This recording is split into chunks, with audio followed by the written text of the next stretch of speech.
Okay, welcome everybody back to the tutorial about the G63 AMG outdoor.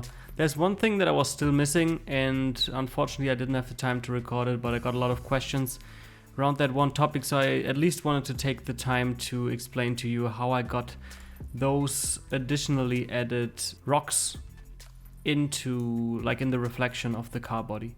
Sorry again for uploading that almost 12 months after the last video, but it's yeah, there was a lot to do. I only can do that on the weekend, so yeah, sorry for that. But let's dive directly into it. It's called local environment, and it's basically an additional environment that we apply to a few materials only. In this case, only the reflective materials of maybe the rims, the car body, and the glass of the windows.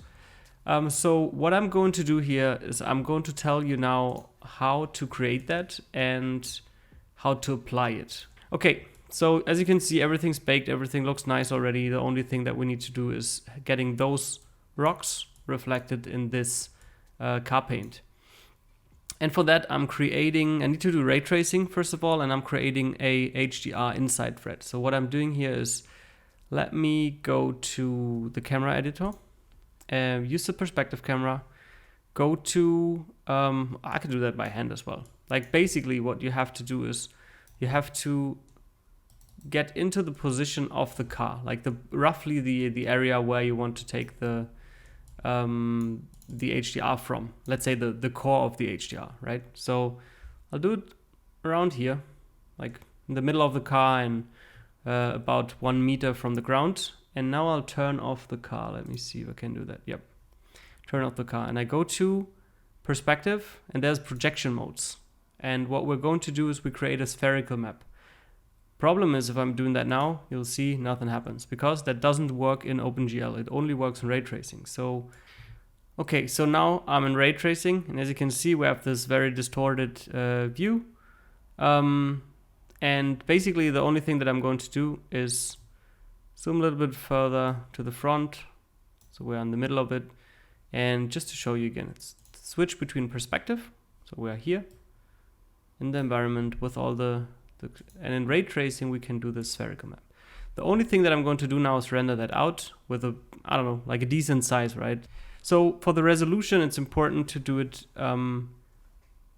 width 2 and height 1, right? So the ratio of 2 to 1. So because otherwise VRED cannot read it. So it's not like that's random or something. That is something that I use for the tutorial, because every HDR that needs to be imported in VRED needs to have the size like 2 by 1 or 2 to 1. So let's just easily do 2 and 1000, or maybe let's do 4000, 2000, so we're not too small. 2000. So after we put in the resolution, we want to make sure we are exporting an HDR, right? And as you can see, I did that already. If you didn't do that yet, you need to make sure that you open the file path up and let VRED know that you want to render an HDR. As you can see, I already did several of them because I prepared that for the tutorial. But it's important to select HDR or EXR down here. You can choose that, but I choose the HDR here, and it's local. Let's call it local 3, because I already have to save and render it out.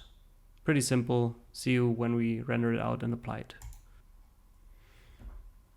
Okay, and as you can see, this went pretty quick. Or you didn't see, I guess, but it took me like maybe 1 minute. And let's go back to the camera and select the perspective camera and go to perspective again. So we're back where we've been before. I'll also turn on the car again. Here we go. So nothing changed, and I'll go out of ray tracing to OpenGL, because otherwise don't see the difference. So that might take a bit to compile the shaders again. Here we go. And as you can see now, there is no environment. It's reflecting, I don't know, like the stuff that's down there, that beach or whatever that is. There's no rocks in between that are occupying the view or blocking the view.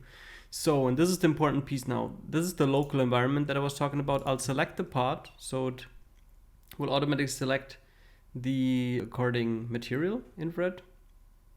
And I go down to common, and then to environments. This is the hidden part for the local environment.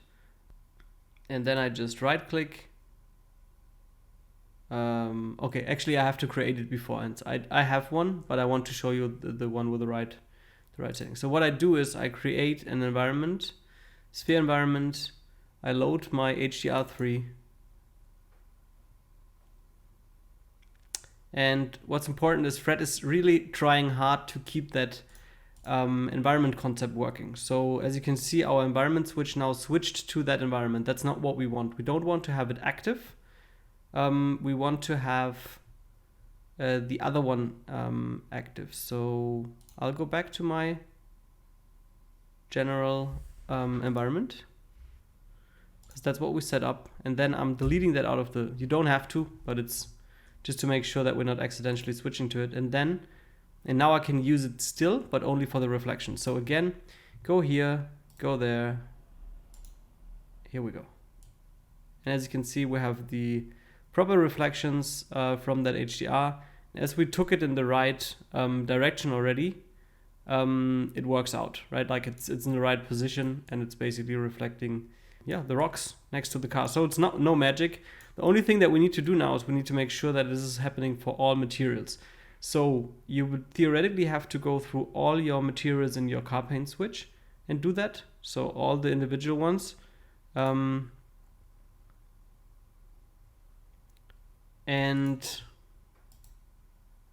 no, doesn't work with multi-selection, does it? Actually works. So that's pretty cool. With the new multi-selection in VRED, that seemed to be working for all the materials we have in the switch. Yep, that works. That's pretty cool. So when I did the first tutorial, this feature wasn't in VRED yet, but VRED now has multi-selection in the material editor. So you can just select all of them at the same time and just replace this environment, and you will get it in all the switch materials that we have set up here. Of course, there's more than that, right? But I'll just show the example. Think there is some more reflective parts on that side that we need to get this environment in.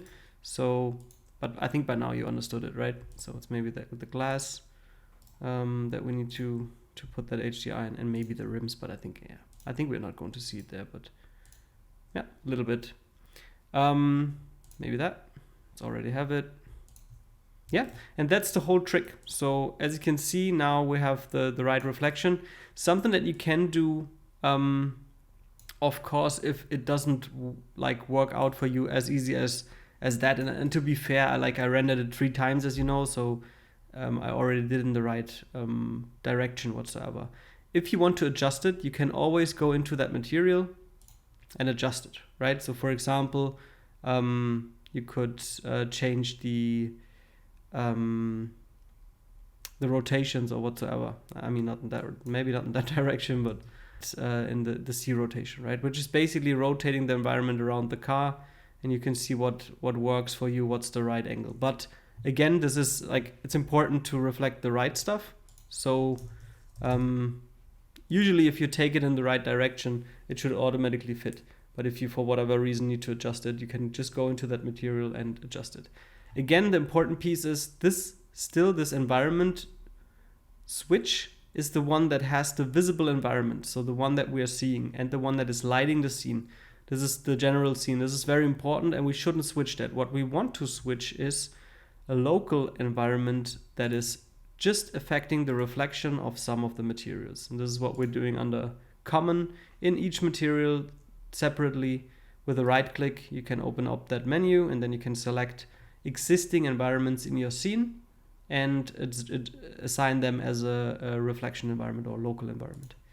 That's already it. Thank you. And again, sorry that it took so long, but after a lot of people wrote comments and said, we really want to understand how you made that reflection work, I said, okay, at least I'll take that time to quickly record that and give you the episode 8, which basically only has this one trick, just one hint on how to get real-time reflections in OpenGL, or I don't know, fake or create those without having any ray tracing effects on.